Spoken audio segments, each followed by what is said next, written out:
شروع اللہ کے نام سے جو نہایت مہربان اور رحم والا ہے۔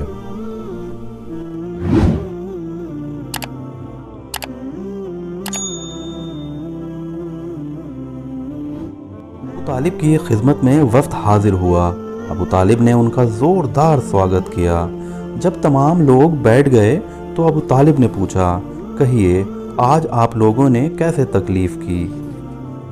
ابو جہل نے کہا، محترم بزرگ، کیا آپ کو معلوم نہیں ہے کہ آپ کے بھتیجے محمد صلی اللہ علیہ وسلم نے قوم میں ایک نیا فتنہ کھڑا کر دیا ہے؟ وہ کہتا ہے کہ خدا ایک ہے، اتنی بڑی خدائی کا صرف ایک خدا بتاتا ہے، پھر ایسی ہستی کو خدا کہتا ہے جسے آج تک کسی نے نہیں دیکھا، ہمارے معبودوں کی توہین کرتا ہے۔ ہم آپ کی خدمت میں اس لیے حاضر ہوئے ہیں کہ آپ سے درخواست کریں کہ آپ اپنے بھتیجے کو سمجھا دیں کہ وہ ہمارے معبودوں کی توہین نہ کرے، ہمارے باپ دادا کے مذہب کو برا نہ کہے اور نئے مذہب کی تبلیغ نہ کرے۔ آپ ہاشمی ہیں، بتوں کو پرستہ ہیں، آپ کا فرض ہے کہ آپ دل و جان سے کوشش کر کے اسے سمجھائیں۔ آپ کا بہت بہت شکریہ جو آپ میرے پاس آئے۔ ابو طالب نے کہا، مجھے خود معلوم ہے کہ آپ نے میرے بھتیجے محمد صلی اللہ علیہ وسلم پر کتنی سختیاں کی ہیں، تکلیفیں پہنچائی ہیں، اس کا گھر سے نکلنا بند کر دیا ہے، اس کے ماننے والوں کو خوب ستایا ہے۔ سوچو، کیا تمہارے لیے یہ مناسب ہے؟ معبودوں کی قسم، تم نے غلطی کی ہے، بڑی غلطی۔ جو طریقہ تم نے اپنایا ہے وہ غلط ہے۔ جب سختیاں برداشت کے قابل نہیں رہی جاتی تو کمزور سے کمزور انسان بھی مقابلے میں آ جاتا ہے۔ ضد بری چیز ہے۔ تم کو یہ ضد ہے کہ محمد صلی اللہ علیہ وسلم تمہارے بتوں کو برا نہ کہیں، اور یہ ضد ہے کہ ایک اللہ کی تبلیغ نہ کرے۔ اس ضد نے کام بگاڑ رکھا ہے۔ تم نرمی کرو، وہ خود ہی باز آ جائیں گا۔ میری ان باتوں سے یہ سمجھ لینا کہ میں نے اپنے باپ دادا کا مذہب چھوڑ رکھا ہے، نہ ہی میں مرتے دم تک اس پر قائم رہوں گا۔ اپنے معبودوں کی توہین میں بھی گوارا نہیں کر سکتا، لیکن میرا طریقہ الگ ہے، نہ کسی کو میں برا کہوں نہ سنوں۔ یہی طریقہ تم بھی اپناؤ، ہم سختیاں نہ کریں، اگر وہ تبلیغ بند کر دیں۔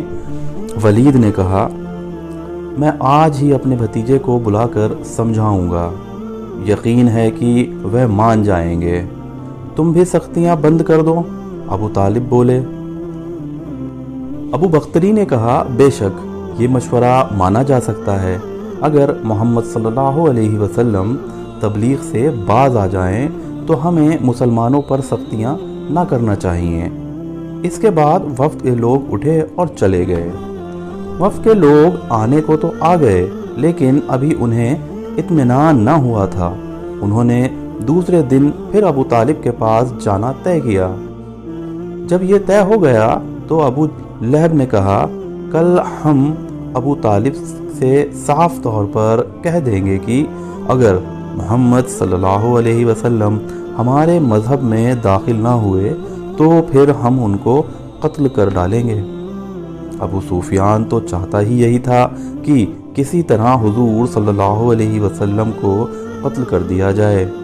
اس نے کہا، ضرور یہ کہہ دینا چاہیے، اور اگر ابو طالب کے سمجھانے سے بھی باز نہ آئیں اور ہمارے مذہب میں داخل نہ ہوں تو ہمیں ترنت انہیں قتل کر دینا چاہیے۔ ابو لہب نے کہا، بے شک ایسا ہی ہوگا، ہم ابو طالب سے آخری بات کریں گے۔ دوسرا دن آیا، وفد نے تیاری شروع کی، سب جمع ہوئے اور ابو طالب کی خدمت میں حاضری دی۔ ابو طالب نے عادت کے مطابق ان کی آؤ بھگت کی۔ جب وہ اطمینان کے ساتھ بیٹھ گئے تو ابو طالب نے پوچھا، آج کیسے تشریف لے آئے؟ کیا کوئی نئی بات ہو گئی؟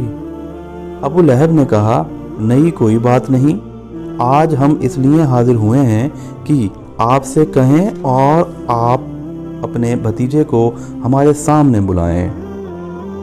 آپ بھی سمجھائیں، ہم بھی سمجھائیں، ہو سکتا ہے ہم سب کے سمجھانے سے وہ سمجھ جائیں۔ مناسب ہے، ابو طالب نے کہا، لیکن اس کے سامنے سختی سے بات نہ کریں کیونکہ یہ میری توہین ہوگی اور میں اسے کسی طرح نہ سہ سکوں گا۔ اطمینان رکھیے، ایسا نہ ہوگا، ابو جہل نے کہا، ہم سب آپ کا احترام کرتے ہیں۔ ابو طالب نے اپنے غلام کو حضور صلی اللہ علیہ وسلم کی خدمت میں بھیجا۔ زیادہ دیر نہ گزری تھی کہ حضور صلی اللہ علیہ وسلم اس شان سے تشریف لائے کہ سفید کپڑے پہنے ہوئے تھے، کندھے پر کالی کملی پڑی تھی، ہاتھ میں چھڑی تھی۔ آپ نے آتے ہی السلام علیکم کہا۔ عرب میں سلام کرنے کا یہ طریقہ نہ تھا، سب حیران ہوئے۔ ابو طالب نے کہا، میرے چشم و چراغ، آؤ میرے پاس بیٹھو۔ حضور صلی اللہ علیہ وسلم اپنے محترم چچا ابو طالب کے پاس بیٹھ گئے۔ باتیں شروع ہوئیں۔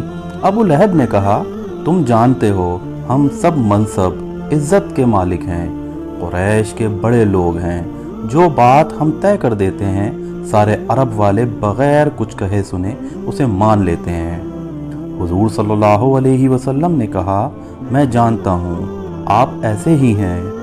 ابو لہب پھر بولا، ہمیں قریش اور مکہ کے نمایاں قبیلوں نے تمہارے پاس بھیجا ہے تاکہ ہم تم سے کوئی سمجھوتا کر لیں۔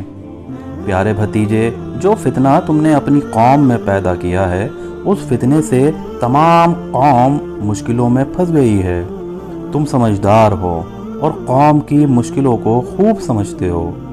اپنی قوم پر احسان کرو اور اس کی مشکلوں کو نہ بڑھاؤ۔ میں نے قوم کو مشکلوں میں تو نہیں ڈالا، بلکہ میری قوم نے خود میرے اوپر سختیاں کی ہیں، مجھے مشکلوں میں ڈال دیا ہے، مگر مجھے اس کی پرواہ نہیں کہ مجھ پر سختیاں کی جائیں۔ ہاں، ملال ہے تو اس کا کہ جو لوگ اسلام قبول کر چکے ان پر ہر قسم کا ظلم کیا جاتا ہے۔ حضور صلی اللہ علیہ وسلم نے جواب دیا۔ ابو لہب نے کہا، بے شک یہ ہم سے غلطی ہوئی، لیکن اب ہم سمجھوتے کے لیے آئے ہیں۔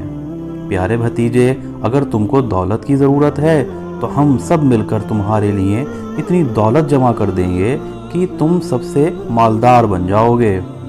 حضور صلی اللہ علیہ وسلم بولے، چچا، اگرچہ میں غریب ہوں لیکن خدا کی قسم مجھے دولت کی ضرورت نہیں، نہ مجھے سونا چاندی چاہیے۔ دولت نہیں چاہیے تو کیا کسی سندری سے پریم ہو گیا ہے؟ ابو لہب نے پوچھا، بتاؤ وہ کون ہے جس سے تم بیاہ کرنا چاہتے ہو؟ میں تم کو بھروسہ دلاتا ہوں کہ وہ سندری کوئی بھی ہو، ہم اس سے تمہاری شادی کرا کے رہیں گے۔ آپ بولے، اے چچا، یہ بات بھی نہیں ہے، مجھے کسی سندری سے پریم نہیں ہے۔ ابو لہب نے پھر پوچھا، اچھا تو کسی جاں و منصب کی ضرورت ہے؟ اگر یہ بات ہے تو قریش تم کو اپنا سردار ضرور مقرر کر دیں گے۔ آپ بولے، مجھے جاں و منصب کی خواہش نہیں۔ ابو لہب نے کہا، تو بس تم شاید حکومت چاہتے ہو۔ اگر یہ بات ہے تو ہم تم کو پورے عرب کا بادشاہ بنا دیتے ہیں، سارے عرب میں آپ کی حکومت قائم ہو جائے گی۔ حضور صلی اللہ علیہ وسلم نے فرمایا، نہیں چچا، میں حکومت نہیں چاہتا۔ ابو لہب بولا، بس تو تم کچھ بیمار ہو، اگر یہ بات ہے تو ہم تمہارے علاج کے لیے مشہور حکیموں کو بلا کر علاج کراتے ہیں۔ آپ نے فرمایا، اللہ کی مہربانی سے میں بیمار بھی نہیں ہوں۔ ابو لہب نے کہا، تو کیا کسی جن و آسیب کا اثر ہے؟ اس اثر کو کاہن دور کر سکتے ہیں؟ آپ نے کہا، کسی جن یا آسیب کا بھی اثر نہیں۔ پھر آخر کیا بات ہے؟ تم کیا چاہتے ہو؟ میں چاہتا ہوں کہ تم بتوں کی پوجا چھوڑ دو اور اس خدا کی عبادت کرو جو پوری دنیا کو پیدا کرنے والا ہے اور جس کے ہاتھ میں عزت و دولت ہے، موت اور زندگی کا نظام ہے، چیز کی قدرت رکھتا ہے، جو بزرگ و برتر ہے اور پوری کائنات کا بادشاہ ہے۔ اس کے بعد آپ نے قرآن کی آیت تلاوت کی، کہ تمام ممبر آیتوں کو سن کر حیران رہ گئے۔ کچھ دیر کی خاموشی کے بعد ابو جہل نے کہا، تو گویا تم صلح سے انکار کرتے ہو؟ میں نے فرمایا، انکار میں نہیں کرتا بلکہ تم کرتے ہو۔ کیوں نہیں تم خدا کے سامنے جھک جاتے ہو اور کیوں جھوٹے خداؤں کو نہیں چھوڑ دیتے؟ ابو لہب نے بگڑ کر کہا، اس لیے کہ ہم اور ہمارے باپ دادا انہیں پوچھتے رہے ہیں، ہم خیالی خدا کی پوجا مرتے دم تک نہیں کریں گے۔ اب تم ہوشیار ہو جاؤ، ہم نہ صرف تمہارا مکہ میں رہنا مشکل کر دیں گے بلکہ تم کو قتل کر ڈالیں گے۔ ابو لہب کو جوش آ گیا تھا۔ اس نے غصے میں بھر کر ابو طالب کو خطاب کیا اور کہا، سنو ابو طالب، یا تو تم محمد صلی اللہ علیہ وسلم کا ساتھ چھوڑو ورنہ مقابلے میں آ جاؤ۔ اب ہم تمہارا بھی خیال نہ کریں گے، یہ قوم کا معاملہ ہے، مذہب کا معاملہ ہے، ان میں کسی کا لحاظ نہ کیا جائے گا۔ ہم آپ کو سوچنے اور غور کرنے کی مہلت دیتے ہیں۔ اگر تم اپنے بھتیجے کا ساتھ دینے سے باز آ گئے تو تم کو اپنا سردار مانے رہیں گے، اور اگر باز نہ آئے تو تم پر بھی سختیاں کریں گے۔ اگر تم نے کل تک یہ نہ کہلا بھیجا کہ تم محمد صلی اللہ علیہ وسلم کے ساتھ سے ہٹ گئے ہو تو پھر تمہارے خلاف بھی کارروائی شروع کر دی جائے گی۔ ابو لہب کھڑا ہو گیا، اس نے جنگ کا اعلان کر دیا تھا۔ ساتھ کے دوسرے سردار بھی کھڑے ہو گئے اور بگڑتے ہوئے روانہ ہو گئے۔ سب کے چلے جانے کے بعد ابو طالب نے کہا، پیارے بھتیجے، تم نے دیکھ لیا کہ ساری قوم بھڑک اٹھی ہے۔ میں کمزور ہوں، میں ساری قوم کا مقابلہ نہیں کر سکتا، تم ان کی باتیں مان لو، میں اکیلا کس کا مقابلہ کر سکوں گا؟ حضور صلی اللہ علیہ وسلم ابو طالب کی اس بات سے تھوڑا پریشان ہوئے، پھر آنکھوں میں آنسو لا کر بولے، چچا، خدا کی قسم اگر یہ لوگ میرے ایک ہاتھ پر سورج اور ایک ہاتھ پر چاند رکھ دیں تب بھی میں اپنے فرض سے نہ باز آؤں گا، یہاں تک کہ خدا اس کام کو پورا کر دے گا یا میں اس پر کام آ جاؤں گا۔ آپ کی اثر بھری آواز نے ابو طالب پر بڑا اثر ڈالا۔ انہوں نے حضور صلی اللہ علیہ وسلم سے کہا، میری جان، فکر نہ کرو، میری زندگی میں تیرا کوئی بال ٹیڑھا نہ کر سکے گا۔ یہ سن کر حضور صلی اللہ علیہ وسلم کی پریشانی دور ہوئی۔ آپ اٹھے، چچا کو سلام کیا اور مکان کی اور روانہ ہو گئے۔ اگلی قسط میں ہم جانیں گے کہ حضور صلی اللہ علیہ وسلم کے پیچھے کفار مکہ نے غنڈے، بدماش اور آوارہ جوانوں کو کس طرح لگا دیا، انہوں نے کس طریقے سے پریشان کرنا شروع کر دیا۔ اور ہم یہ بھی جانیں گے کہ کعبہ شریف میں آپ صلی اللہ علیہ وسلم کو جانے سے کیوں روک دیا گیا۔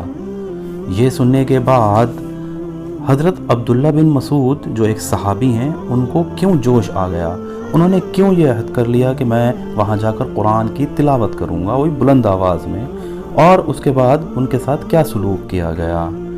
اور ہم اگلی قسط میں یہ بھی جانیں گے کہ جو چند مسلمان اس ٹائم ہو چکے تھے، انہوں نے حبشہ کی طرف ہجرت کرنے کی کیوں سوچی۔